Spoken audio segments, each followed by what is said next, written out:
त्याला शोध लागला असेल की थोरातांच्या कमळाची समाधी, निदान त्याच्यावर काय लिहिलंय ते बघावं तरी. पण काय लिहिलंय ते वाचलं, आश्चर्याचा धक्का बसला. कारण थोरातांची कमळा निधन पावल्याचं साल होतं 1698 साल आणि संभाजीराजांचं निधन झालंय 1689 साली.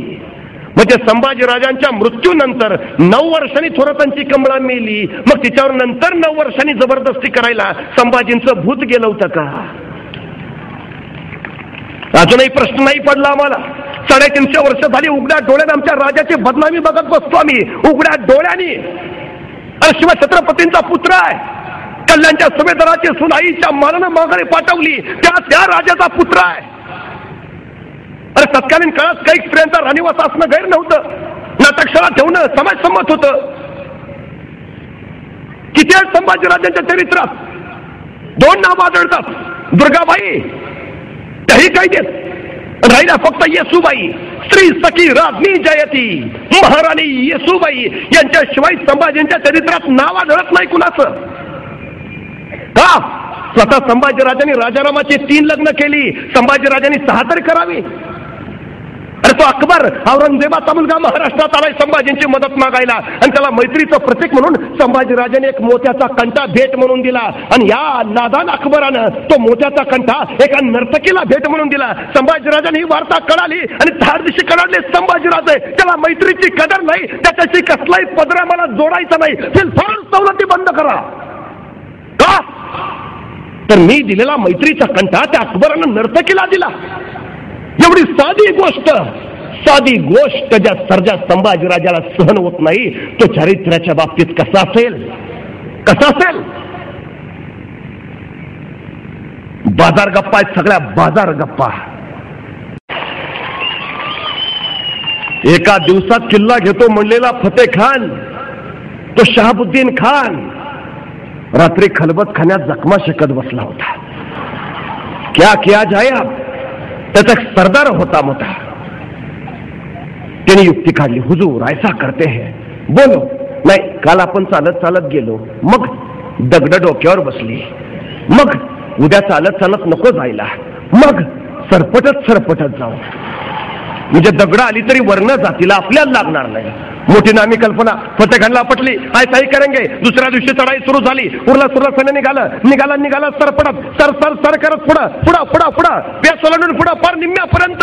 कुणी डोकं वर करायला तयार नाही. चुकून डोकं वर करायचं, डोक्यात दगड बसायचा, डोक्याला ताप नको, बघ खालीन चल पुढं. सर करत निघालाय सैन्य. शाहबुद्दीन कडाडतोय, चलो आगे चलो लेलो किल्ला, चलो पुढं टप्प्यात आला सैन्य. आता जवळजवळ किल्ल्यावर पोहोचणारच. शाहबुद्दीन आनंदला लिया चलो आगे. आणि सरपटणारा सैन्य टप्प्यात आलं तसे मराठे सावध झाले. रात्रभर जागून तटबंदीवर मोठमोठ्या दगडी शिळा गोळा करून ठेवलेल्या.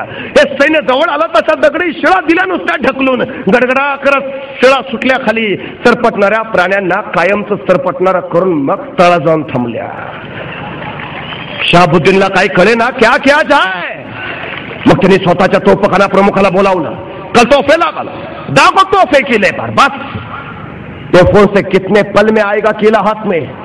तोफखान्याचा प्रमुख म्हणाला, हुजूर 2 घंटे की बात है खाली, बस 2 तासात किल्ला तुमच्या पायावर ठेवतो. आणि बघता त्यांनी तोफा लावल्या. रात्र झाली. आता सकाळी युद्धाला सुरुवात होईल. सगळे मोगल निवांत झोपले. उद्या सकाळी उठायचं आणि तोफखाना लावायचा. बस तोफा चालू झाला की किल्ला ताब्यात. कल्याणला हसन अली खान पाठवलं आणि वार्ता संभाजींना मिळाली. कल्याणावर हसन अली खान चालून आलाय आणि संभाजींचा काळजा ठोका चुकला. कल्याण म्हणजे स्वराज्य. जंजिरा घ्यायच्या नादात स्वराज्य औरंगजेबाच्या घशात जायला नको. संभाजीराजांनी सरळ वेडा दादाजी पंत विसाजी पंतांवर सोपवला आणि संभाजीराजे कल्याणकडे चालते झाले आणि बघता कल्याणला पोहोचले. हसन खानाला तुडावला आणि कल्याणवर पुन्हा भगवा फडकला. पण जंजिरा त्यापासून हातात गेला तो गेलाच. या घटनेमुळे जंजिरा काही हातात आलाच नाही. पण सिद्धीवर अशी जराब बसवली संभाजीराजांनी की संभाजींचं नाव ऐकलं तर जंजिऱ्याच्या काठचं दर्याचं पाणी चळा कापायचं. इतकी अफाट जराब. अरे हे अरब लोक दर्यात यायचे, कोकणातल्या बायका पळवायचे, बाटवायचे. संभाजीराजाने आदेश दिला, फिलपार गिरफ्तार करा. आणि सर्कल कान्होजी आंग्रेंनी दोन जहाज गिरफ्तार केली. 200 अरब सापडले, संभाजीराजांच्या पुढे हाजीर केले. संभाजीराजाने बघितलं आणि सांगितलं, आमच्या साताऱ्याच्या शेजारी एक वासोट्याचा किल्ला आहे, वासोट्याचा. दिवसा ढवळ्या अजून सुद्धा तिथं कुणी जात नाही. इतकं प्रचंड जंगल, माणसाची वाट सोडा, पाखरही तिथे फिरकत नाहीत. परवा चुकून 4-5 पोरं गेली होती. शेवटी हेलिकॉप्टरनं शोधून काढावी लागली. इतका भयान आहे अजून, इतका भयान. चिटपाखरू नसतं, एखादं नुसत्या शांततेनं मरेल तिथं, इतकी भयान शांतता. संभाजींनी सांगितलं, या 200 अरबांना त्या वासोट्याच्या किल्ल्यावर नेऊन ठेवा. आणि आमचा संताजी होता, त्याला सांगितलं, एक करायचं, त्यांना इतकं मारायचं, हे फक्त मेले नाही पाहिजेत.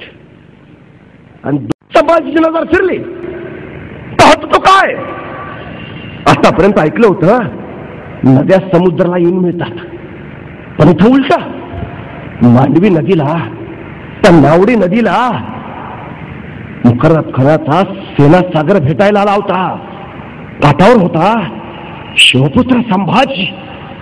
चोहो बाजूनी संभाजी राजा रेखला केला, चोहो बाजूनी यवनांचं सैन्य फिरलं. मध्ये संभाजी आणि कविकलश आणि कडाला मुकर्रब.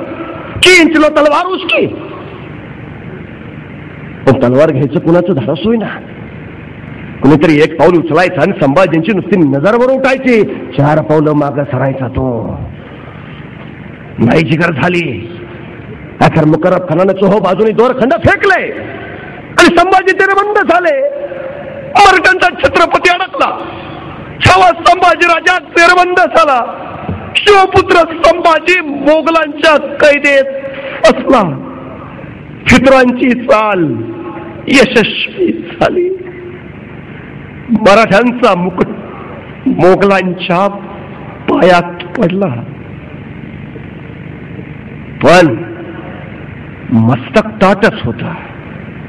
छाती तशीच, रगाई तशीच आणि बाणेदारपणाही तसाच. बघता बघता मुकर्रब खानानं दस्त केलं संभाजीराजांना. आणि राहुल्ला खानाला तो म्हणाला, जितनी जल्द हो सके उतनी जल्द निकलना चाहिए यहाँ से. अगर पता चला इन मरहट्टों को तो यही कब्र बना डालेंगे अपनी. आणि आश्चर्य वाटेल, संगमेश्वर ते बहादूरगड हे 350 मैलाचं अंतर आहे.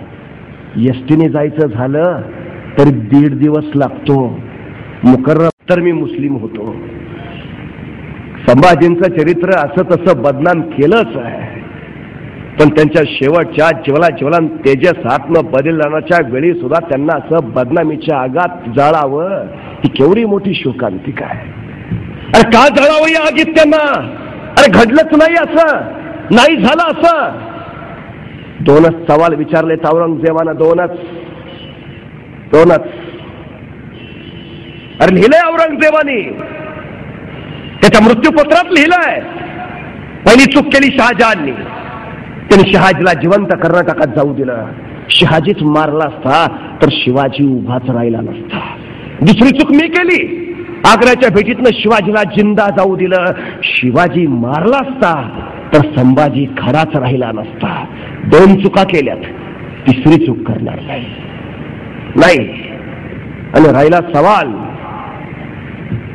तुझी मुलगी देत असला तर मुस्लिम होतो वगैरे वगैरे बाजार गप्पांचा काही अर्थ नाही यात.